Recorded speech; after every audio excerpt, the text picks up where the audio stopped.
رہنما اسد کیسر کہتے ہیں کہ 1973 کے آئین کو بلڈوز کیا جا رہا ہے۔ یہ آئین ملک کے لیے تحفہ تھا۔ موجودہ دور میں ایسی قانون سازی کی دنیا میں کوئی نظیر نہیں ملتی جس قانون پر عوام، جھوٹے صوبوں اور مختلف مکاتب فکر کے لوگوں کی آراء مختلف ہوں، ملکی مفاد میں نہیں ہو سکتا۔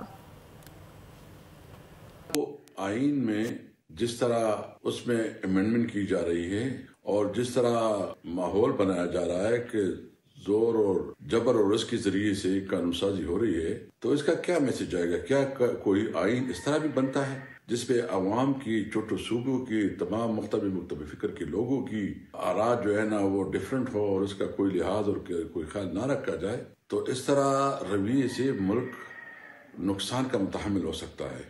اس کی تمام ذمہ داری پیپل پارٹی بھی ہے، کیونکہ 1973 آئین کی کریڈٹ وہ لیتے ہیں، 18 امینڈمنٹ کی کریڈٹ وہ لیتے ہیں، اور اس وقت وہ اس پہ سہولت کار ہیں۔ دیا کو مکمل طور پر مفلوج کیا گیا ہے۔ 26 آئین ترمیم سے بھی اب دیا کافی مفلوج ہو گئی۔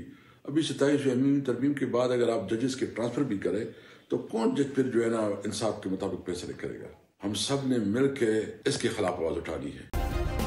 سبسکرائب کریں اور بیل دبائیں تاکہ کوئی خبر رہ نہ جائے۔